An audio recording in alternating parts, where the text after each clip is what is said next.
Hello everyone, welcome back to my channel. So today we will study about the suctioning procedure. Okay, suctioning, everything we will study related to suctioning, like catheter कैसे use करते हैं, everything. Okay, so before starting the class हम एक प्यारा सा quote पढ़ते हैं to motivate you, that is, it's okay if you don't like me. It's okay if you don't like me. Not everyone has a good taste. So कभी ऐसा मत सोचो कि यार वो मुझे पसंद नहीं करती है तो मुझे ऐसे कर लेते हैं. अपने आप को चेंज, मतलब दूसरों को पसंद करवाने के लिए अपने आप को चेंज मत करो. अपना प्रोफेशनल ग्रोथ करो, अपना पर्सनल ग्रोथ करो, अपना स्पिरिचुअल ग्रोथ करो, उसके लिए आप अपना वर्क करो, है ना. बट दूसरों को दिखावा के लिए, दूसरों को पसंद करवाने के लिए खुद को चेंज मत करो. जैसे आप हो, you are original, you are good, है ना. क्योंकि हम सबको पसंद नहीं आ सकते हैं. दिस इज द वर्ल्ड ना, कि कोई ना कोई कुछ ना कुछ कमी आपके अंदर वो लोग निकालेंगे ही निकालेंगे. This is the like kind of क्या बोल सकते हैं कि लोगों की ये हरकत है, जो भी बोलते हैं आप समझ जाओ, कि लोगों की वो है कि वो आप में कमी निकालेगा ही निकालेगा. आपको अपने लिए बेस्ट होना है, आपको अपना स्पिरिचुअल, पर्सनल, प्रोफेशनल ग्रोथ रखना है, आपको एकदम बेस्ट रहना है. दूसरे जो भी सोचे, जो भी करना है करो. उनकी सोच को हम कंट्रोल नहीं कर सकते, हम अपने आप को कंट्रोल कर सकते हैं. ओके, सो बस हार्ड वर्क करते रहो, अपना ग्रोथ करते रहो. And start with the topic, that is suctioning. So suctioning क्या होता है? सक्शनिंग मतलब कि it is the mechanically removal of secretion. अब कहाँ से सिक्रीशन रिमूव करना है, this is important. So like from mouth, from knows, from trachea. अगर पेशेंट को ट्रेकियोस्टोमी है तो ट्रेकिया से, ईटी ट्यूब है तो ईटी से. So that is the suctioning procedure. कैसे? By applying the negative. अब हाथ से तो निकालोगे नहीं, है ना. सो कैसे निकालोगे? By applying the negative pressure. ठीक है ना. क्यों करेंगे? Of course to maintain the patent airway, to obtain the sputum. Sputum जो हम कल्चर या फिर कुछ भी करते हैं ना, तो स्पूटम ऑब्टेन करने के लिए भी, जैसे कि टीबी के लिए कोई चेक कर लिया, या फिर कोई भी पेशेंट को बैक्टीरियल ग्रोथ तो नहीं हो रहा, पेशेंट को इन्फेक्शन है, पेशेंट को फीवर आ रहा है, तो स्पूटम को एनालाइज करने के लिए कि स्पूटम में क्या ग्रोथ हो रहा है. सो उसके लिए भी like to obtain the sputum और to maintain the patent airway, mechanically removal of secretion by applying the negative pressure, it is known as suctioning. ठीक है ना. सो वेरी इंपॉर्टेंट, जो हमारे हॉस्पिटल में एक पाइपलाइन होती है, क्योंकि हमने क्या बोला, हमने बोला नेगेटिव प्रेशर करना है. तो नेगेटिव प्रेशर कैसे क्रिएट करोगे? अब आप कुछ लाइक अपने हाथों से तो नहीं करोगे ना, कुछ होना चाहिए, औजार होना चाहिए, कुछ इंस्ट्रूमेंट होना चाहिए हॉस्पिटल में. सो हॉस्पिटल में एक पाइप होती है, हमने ऑक्सीजन का भी पढ़ा था, ऑक्सीजन की भी पाइप होती है ना. वैसे ही हमारा सक्शन का एक पाइपलाइन होता है जो कि येलो कलर से होता है. मतलब हॉस्पिटल में आओगे ना तो आप देखोगे इतने सारे पाइपलाइन होते हैं, 3-4 पाइपलाइन आती रहती है. सो येलो कलर का पाइपलाइन क्या बताता है? इट इज द सक्शन वाला पाइपलाइन. ठीक है ना. सो वहाँ पे नेगेटिव प्रेशर क्रिएट होता है. So very important, suction pressure, कि किस में कितना प्रेशर रखना है, क्योंकि हमने बोला ना नेगेटिव प्रेशर अप्लाई करना, तो कितना प्रेशर. सो न्यू बॉर्न में हमेशा 60 to 80 mmHg प्रेशर होना चाहिए. इन्फेंट में 80 to 100 होना चाहिए. न्यू बॉर्न का मतलब पता है ना आपको, अप टू 28 डेज का बच्चा. इन्फेंट मतलब कि अप टू 1 ईयर, है ना. ये पता होगा, आपने पीडियाट्रिक्स पढ़ लिया यार, एग्जाम आने वाला अगले महीने का, तो पढ़ ही रखा होगा आपने. Small children like less than 12 year 100 to 120 होना चाहिए. एंड ओल्डर चिल्ड्रन या फिर जो एडल्ट हो गए, हम जैसे लोग हो गए, उनमें 120 to 160 mmHg प्रेशर होता है. ठीक है, ओके, ठीक है, डन. बट जो ये प्रेशर है ना, जैसे कि मैंने आपको क्या बताया कि येलो कलर की पाइपलाइन होती है ना, येलो कलर की पाइपलाइन होती है, उसमें ये मशीन लगी होती है ना. एंड उसको हम ऑन ऑफ करते हैं. ऐसा नहीं है कि मतलब हमेशा प्रेशर तो आ रहा है, तो कैसे करेंगे? कैसे उस प्रेशर में हम डायरेक्टली उस पाइपलाइन में डायरेक्ट कुछ कनेक्ट कर देंगे? ऐसा तो नहीं है. तो एक प्रॉपर एक रेगुलेटर होता है जो रेगुलेट करती है, क्योंकि हमने क्या पढ़ा, हमने पढ़ा ना कि इतना प्रेशर इतना होना चाहिए, इसमें इतना प्रेशर होना चाहिए. बट वो जो पाइपलाइन आ रही है उसमें तो प्रेशर मैक्सिमम है ना 200-300, पता नहीं कितना प्रेशर होगा. बट हमें वो एक रेगुलेट अमाउंट पे प्रेशर चाहिए ना, तो कुछ तो इंस्ट्रूमेंट होना चाहिए जो कि रेगुलेट अमाउंट ऑफ प्रेशर हमारे पास लाए. जितना प्रेशर हम चाहते हैं उतना प्रेशर हम पेशेंट को अप्लाई करें, है ना. सो this is the suction regulator. क्या उसको बोलते हैं? This is called suction regulator. क्या बोलते हैं बच्चे? सक्शन रेगुलेटर बोलते हैं, जो कि हम ड्यूरिंग सक्शनिंग हम यूज करते हैं. सो ये बेस्ड एग्जाम में आ सकते हैं. सो this is called suction regulator, है ना. ये देखो यहाँ पे प्रेशर दिखता है, ये जो आपको दिख रहा है यहाँ पे प्रेशर दिखता है, ये मूव करता है तो पता चलता है कि ये 100 है, 120 है, 160 है. एंड ये देखो ऑफ ऑन दिख रहा है, इसको हम ऑन ऑफ करके इसको रेगुलेट करते हैं. एंड यहाँ पे आके सिक्रीशन कलेक्ट होता है. यहाँ से ये पाइप से हम सक्शन कैथेटर कनेक्ट करते हैं. सक्शन कैथेटर तो आगे दिखाऊंगी मैं आपको. सो ये हमारा वॉल में लगा होता है, मतलब जहाँ पे जो पाइपलाइन आ रही है ना वहाँ पे लगी होती है। यहाँ से हम कंट्रोल करते हैं एंड यहाँ हमें दिखता है कि कितना प्रेशर है एंड यहाँ से हमारा सक्शन कैथेटर हमारा कनेक्ट होता है एंड यहाँ से सारा सिक्रीशन आके इसमें कलेक्ट हो जाता है। ठीक है ना। सो आप बोल रहे हो कि भैया ठीक है, ये तो हम सक्शन रेगुलेटर, ये क्या है, ये भी सक्शन रेगुलेटर है। बहुत डिफरेंट डिफरेंट टाइप के सक्शन रेगुलेटर होते हैं, लाइक डिपेंड की कौन सा हॉस्पिटल है ना। Every hospital have different different things. So like AIIMS में हमारा ऐसा होता है सक्शन रेगुलेटर, ऐसा भी होता है, ये भी सक्शन रेगुलेटर है ना। इसके नीचे ये बॉटल लगा होता है, ये जो बॉटल है ना इसके नीचे लगा होता है। ठीक है, ये भी सक्शन रेगुलेटर है ना, ये भी सक्शन रेगुलेटर है।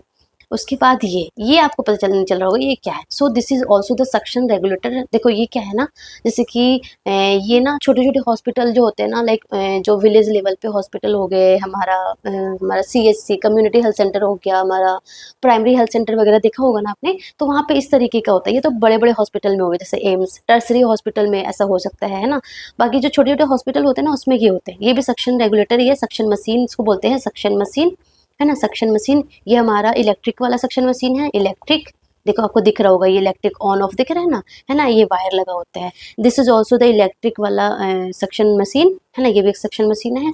एंड ये पैडल वाला है। जब पुराने ज़माने में इलेक्ट्रिसिटी नहीं थी तो कैसे लोग करते थे भाई, कुछ तो लाइक दिमाग लगाएंगे ना। सो ये पैडल वाला, पैडल से लाइक पैर से, कैसे हम साइकिल चलाते हैं ना, काइंड ऑफ लाइक जो स्कूटर होता था उसको लाइक स्टार्ट करने से पहले पैडल लगाते हैं ना। So that is the paddle one. यहाँ पे प्रेशर लगाते हैं खच खच खच करके एंड यहाँ पे प्रेशर जनरेट होता है और फिर सिक्रेशन बाहर आ जाता है। So this is the suction machine, this is the suction machine, this is the suction machine, this is the paddle वाला, दिस इज द इलेक्ट्रिक वाला, this is also the electric वाला, this is the suction regulator, this is also suction regulator, this is also the suction regulator. तो आपको image clear हो गया, hope so.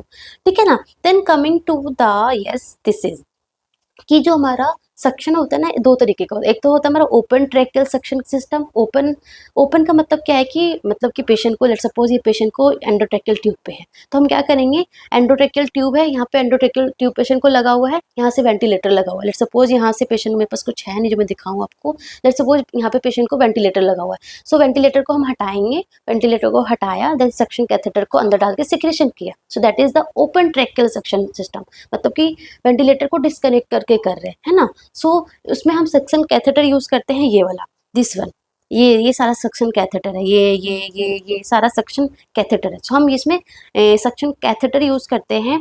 And जो suction catheter है ना वो सिंगल यूज होता है, मतलब एक बार यूज किया एंड उसको हम रेड कलर के डस्टबिन में डिस्कार्ड कर दिया। दूसरा हमारा होता है closed tracheal suction system. Close में क्या हो रहा है ना, क्लोज में हो रहा है कि पेशेंट को एंडोट्रैकियल ट्यूब पे था, पेशेंट एंडोट्रैकियल ट्यूब पे है, पेशेंट को हमने डिस्कनेक्ट नहीं किया, एंडोट्रैकियल सॉरी पेशेंट का एंडोट्रैकियल ट्यूब है, पेशेंट का वेंटिलेटर लगा हुआ है, वेंटिलेटर हमने डिस्कनेक्ट नहीं किया, वेंटिलेटर भी है, पेशेंट को अंदर एंडोट्रैकियल ट्यूब भी जा रहा है एंड यहाँ से एक पोर्ट है ओपन, यहाँ पे एक पोर्ट ओपन होता है, यहाँ पे हम सक्शन कैथेटर कनेक्ट कर देते हैं एंड लाइक पेशेंट को वेंटिलेट भी हो रहा है और आप प्रेशर लगा के सक्शन भी कर देते हो, तो लाइक डिस्कनेक्ट करने की जरूरत नहीं पड़ती है। वहाँ पे क्लोज होता, पूरा सिस्टम क्लोज रहेगा। यहाँ पे देखो ओपन कर दिया ना आपने पूरा ओपन किया, आपने वेंटिलेटर हटाया, ये ओपनिंग किया, तो यहाँ से इन्फेक्शन जा सकता है पेशेंट को, है ना। बाहर से कैथेटर यूज किया, सो इन्फेक्शन जा सकता है, सो वेब के चांसेस ज्यादा होता है। जो हमारा ओपन ट्रैकियल सिस्टम है ना उसमें वेंटिलेटर एसोसिएटेड न्यूमोनिया के चांसेस ज्यादा होता है। But closed tracheal suction system में क्या है कि आपने कुछ भी ओपन नहीं किया, क्लोज है एंड ये हमारा लगा हुआ रहता है, ये लाइक 24 और 72 आवर्स तक ये जो हमारा कैथेटर है ना वो लगा होता है एंड इसको बोलते हैं क्लोज सक्शन कैथेटर। क्या बोलते हैं, close, this is the close suction catheter. ये प्रॉपर ना प्लास्टिक में रैपर में होता है एंड यहाँ से हम क्या करते हैं, प्रेशर लगाते हैं एंड ये जो है वेंटिलेटर से कनेक्ट होता है। You can appreciate in this picture. So यहाँ पे देखो प्रेशर लगा के सक्शन मतलब सिक्रेशन बाहर कर देते हैं एंड देन 20 ml सिरिंज से नॉर्मल सलाइन डाल के फ्लश कर देते हैं। सो जो भी ट्यूब में जो भी था ना वो प्रॉपर फ्लश हो जाता है ना। एंड इसी को अंदर इंसर्ट करके वापस से सारा सिक्रेशन निकाल देते हैं। सो वेंटिलेटर डिस्कनेक्ट करने की जरूरत नहीं पड़ती है ना। सो वेंटिलेटर एसोसिएटेड निमोनिया के चांसेस भी कम होते हैं, प्रॉपर क्लोज सिस्टम होता है तो इन्फेक्शन के चांसेस मतलब मिली कम हो गया and it can be use 24 to 70 hours. मतलब ये जो सक्शन कैथेटर है ना, क्लोज सक्शन कैथेटर, वो 24 to 70 मतलब पूरा एक दिन या फिर 2 दिन तक भी यूज कर सकते हैं, है ना। एंड बस हमें फ्लश करना होता है। So this is the close suction catheter, ये आपको पता होना चाहिए। This is the closed suction catheter and this is the suction catheter, ठीक है ना। सो ये आपको समझ में आ गया होगा। प्लस क्लोज्ड ट्रैक्टल सक्शन सिस्टम और भी यूज करते हैं अगर पेशेंट को, लेट्स सपोज पेशेंट को टीबी है, पेशेंट को पल्मोनरी टीबी है ओपन, अभी लाइक इन्फेक्शियस स्टेजेस में है, तो इन दैट केस ऑल्सो, क्योंकि हमने ओपन किया, वेंटिलेटर हटाया, तो लाइक पूरा लाइक सिक्रीशन बाहर आएगा, तो लाइक मतलब पूरा एरोजोल पूरा इन्वायरमेंट में आएगा ना, तो उसकी वजह से लाइक दूसरों को भी टीबी हो सकता है। सो टीबी का पेशेंट हो तो इन दैट सिनेरियो हम ये वाला यूज करते हैं, क्लोज सक्शन कैथेटर यूज करते हैं, ठीक है। उसके बाद ये पता चला दिया मैंने, हाँ नर्सिंग किया। अब मेन चीज़ है कि पेशेंट को सक्शन करने जाएंगे तो हमें क्या क्या करना है। सबसे पहले वेरी वेरी वेरी इंपॉर्टेंट, आपको प्री ऑक्सीजनेशन करना है। क्या करना है? प्री ऑक्सीजनेशन करना है with 100% FiO2। Very very very important. Before suctioning and after suctioning आपको क्या करना है? आपको प्री ऑक्सीजनेशन करना है विथ 100% FiO2। क्यों? क्योंकि सक्शनिंग करते हैं ना, suctioning is also the like hypoxia, क्योंकि आप 10 to 15 10 सेकेंड तक आप अंदर सिक्रीशन बाहर निकाल रहे हो, तो लाइक ऑक्सीजन भी बाहर आ रहा है, तो पेशेंट उतना देर तक हाइपोक्सिया वाले कंडीशन में चला जाता है। इसलिए पेशेंट को पहले ही हम हाइपर ऑक्सीजनेट कर देते हैं, है ना, सो डेट लाइक ICP थोड़ा इतना एलिवेट ना हो। क्योंकि क्या होगा ना, अगर आपने प्रॉपर हाइपर ऑक्सीजनेट नहीं किया, ऑक्सीजन कम होगा, ऑक्सीजन कम होगा, ब्रेन सबसे पहले, ब्रेन बहुत चालाक है, ब्रेन सबसे पहले सेंस करता है कि ऑक्सीजन कम हो गया है ना।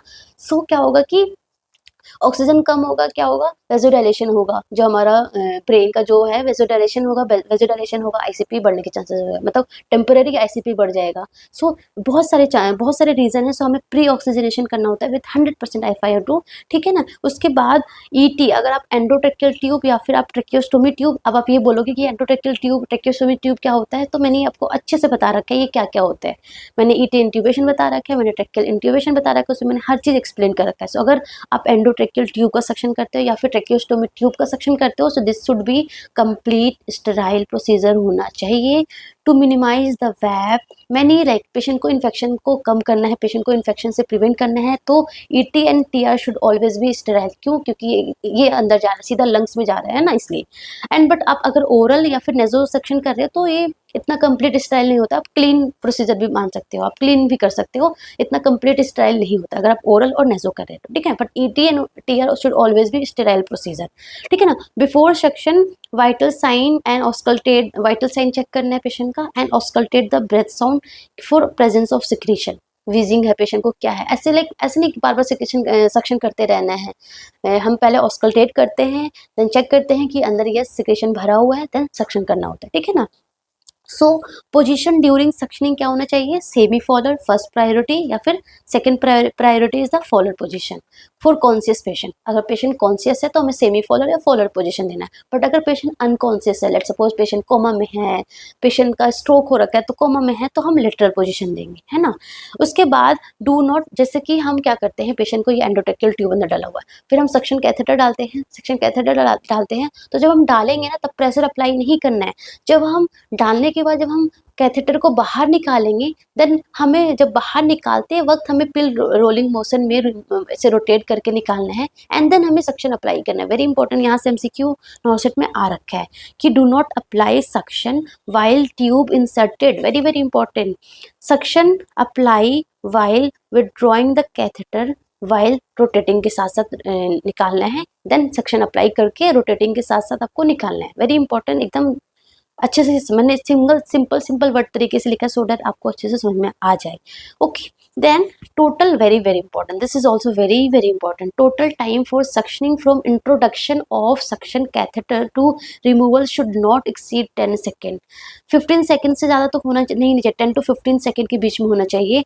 ऐसे नहीं कि आपने लेके ऐसे 20 सेकेंड 30 सेकेंड तक आप अंदर ट्यूब डाल दिया, धीरे धीरे धीरे आप निकाले जा रहे हो, आप सोचो कि एक ही बार में सारा सिक्रेशन निकाल देते हैं, करे जा रहे। No, should not be exceed more than 10 second. क्योंकि यार सोचो, आप सक्शन कैथेटर डाल रहे हो, मतलब कि 10 आपने, अगर लेट सपोज आपने 20 सेकेंड तक डाला, तो 20 सेकेंड तक पेशेंट सांस नहीं ले रहा ना, पेशेंट को ऑक्सीजन नहीं मिल रहा, तो पेशेंट को क्या हो रहा है? हाइपोक्सिया हो रहा है। सो हाइपोक्सिया होगा, क्या होगा? ब्रेन का जो सेल है उसकी इंजरी हो जाएगी, बहुत कुछ हो जाएगा, है ना। सो हमें हाइपोक्सिया से प्रिवेंट करने के लिए हमें it should not be exceed more than 10 second, ठीक है ना। पीडियाट्रिक्स में like not 10 second, and neonates में और थोड़ा कम होना चाहिए, लाइक 5 सेकेंड से भी 5 सेकेंड से ज़्यादा एक्सीड नहीं करना है, ठीक है ना। डीप सक्शन से क्या होगा, डीप सक्शन से क्या होगा, ब्रेडिकार्डिया हो सकता है, हाइपोटेंशन हो सकता है। क्यों? क्योंकि आपने वेगस नर्व को स्टिमुलेट कर दिया, इसलिए डीप सक्शन नहीं करना है। ओके, आफ्टर सक्शनिंग क्या करना है आपको, हाइपर ऑक्सीजनेट करना है। प्री भी करना है, हाइपर बाद में भी करना है, प्री भी करना है, पोस्ट भी करना है। क्यों? क्योंकि आपने सक्शन किया है, सारा ऑक्सीजन रिमूव कर दिया, ऐसे सोच लो, तो आपको हाइपर ऑक्सीजनेट करना है। Assess the breath sound and vital sign, ठीक है, मतलब सक्शन करने के बाद आपको फिर से ब्रेथ साउंड चेक करना है कि यस मैंने सिक्रेशन रिमूव किया, तो अब पेशेंट का लाइक कंजेशन कम हुआ है, विजिंग कम हुआ है या नहीं हुआ है। Okay, and discard the suction catheter. यार मैं ना सक्शन कैथेटर लाना भूल गई, मुझे आपको दिखाना था सक्शन कैथेटर आपको मैनुअली भी कि कैसा होता है। सो डिस्कार्ड द सक्शन कैथेटर कहाँ डिस्कार्ड करते हैं, बताओ आप कहाँ करते हो, कहाँ करते हो, येलो में, रेड में, कहाँ, ब्लैक में? No, it is discard in the red. कहाँ डिस्कार्ड करेंगे, रेड में करेंगे। कहाँ डिस्कार्ड करेंगे, रेड में करेंगे, ठीक है, क्योंकि प्लास्टिक है।